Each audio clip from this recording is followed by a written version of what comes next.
Welcome back to Sunrise Daily. Welcome to you live from Abuja. The Inspector General of Police, Solomon Arasha, is here with us, shedding some light on policing in the country. Well, the welfare package that you're putting in place, that's one that we should also focus on, because much as, yes, we could criticize the police when they do wrong, but we should also focus on their welfare, because they had to be happy themselves before they get out there. How far-reaching are those measures that you put in place?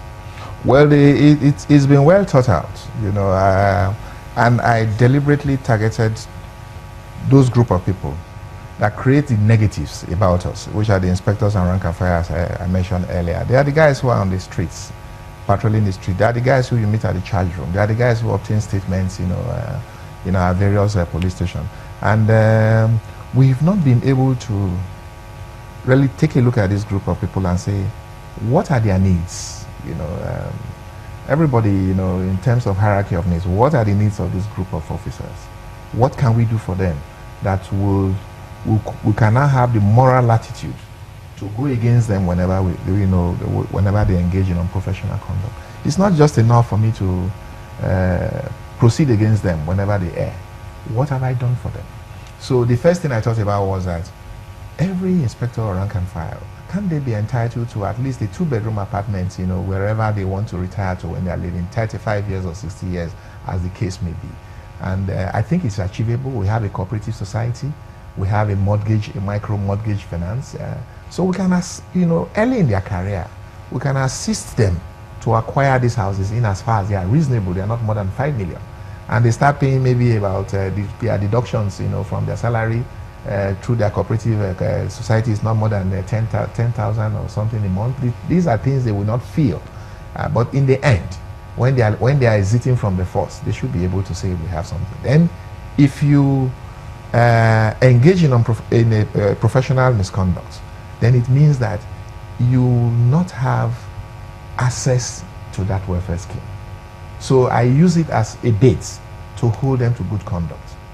Then I also said, why can't I set up a foundation for their children?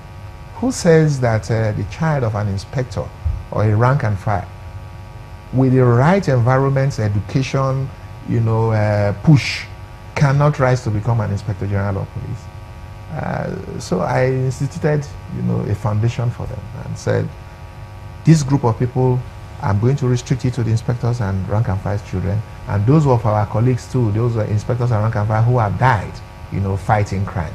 That way, I want to use it to motivate them, to tell them that you are not forgotten. You died fighting for. There's no other thing you can do for anybody than to put your life on the line. So we appreciate you, and your children, we should be able to take care of them. We have schools all over the place. So we started with in December we gave scholarship to 325 of them, and we've already paid for their school fees for 5 years. What we are trying to do now is to ensure that... Scholarship at what level? To university level. Oh, to university. Yes. Once you're able to have... we take them from the primary, secondary school. Not everybody will go to university anyway. If we discover that, there's a monitoring team monitoring them. If we discover that your special skill is in things that you can, technical skills, then we cannot direct you towards technical. If you are a high flyer and you want to go to the university, we should be able to guide you to go to the university. Okay. Do you have a SWAT team for hostage situations? That is the intelligence response team that we have. Those are the guys who halted robbery in Lagos. They are the guys who were also involved in the rescue of those girls in Ikorodu schools. Even yesterday, they also deployed to Kogi to get the permanent secretary out. Those are the group of, it's an elite team. They were carefully selected because they have knowledge of intelligence analysis. It's not just pushing any policeman to the streets. He must be able to, read coordinates, mentally mobile. So you should be able to also interface, with the headquarters directives. I'm telling you this.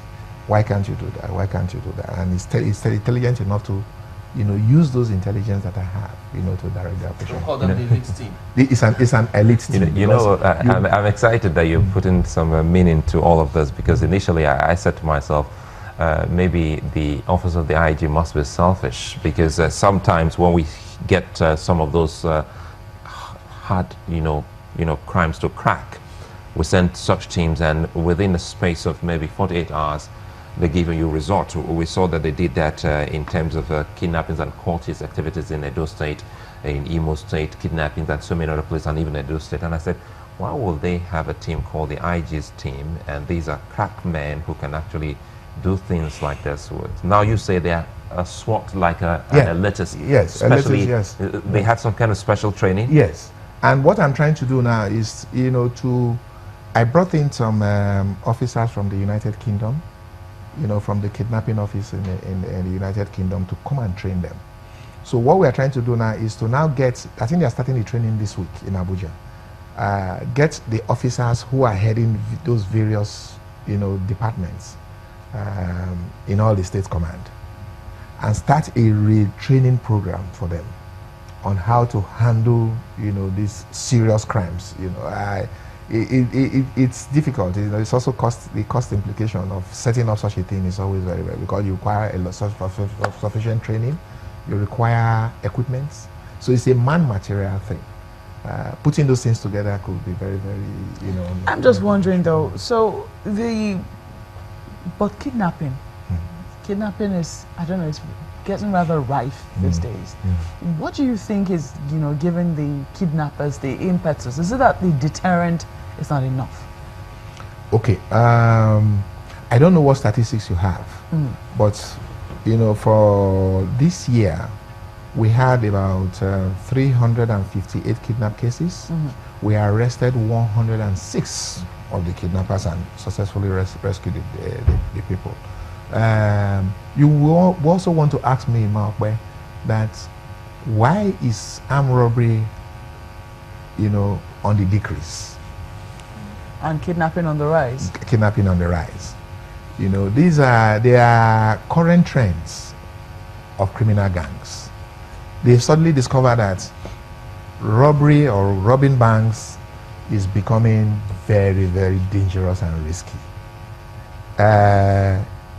We cannot cover all the security space. The police, as it were, cannot cover the security space.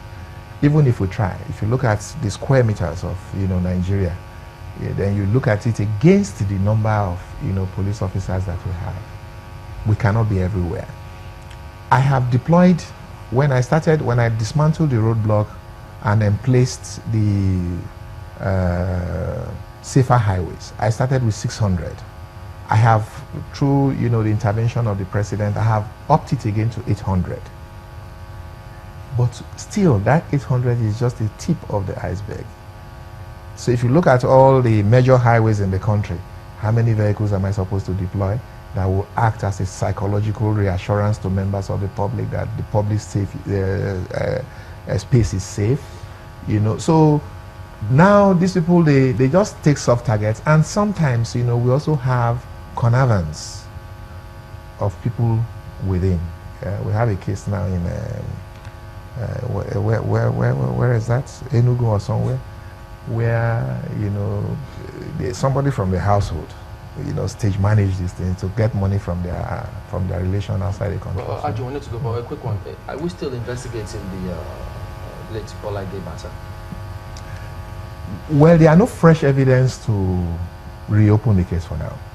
But criminal cases, they are not statutory. All right. Thank you very much indeed, the Inspector General of Police, Solomon Arashi, and we wish you all the best. Thank you very much. We'll be back in a minute. Don't go away.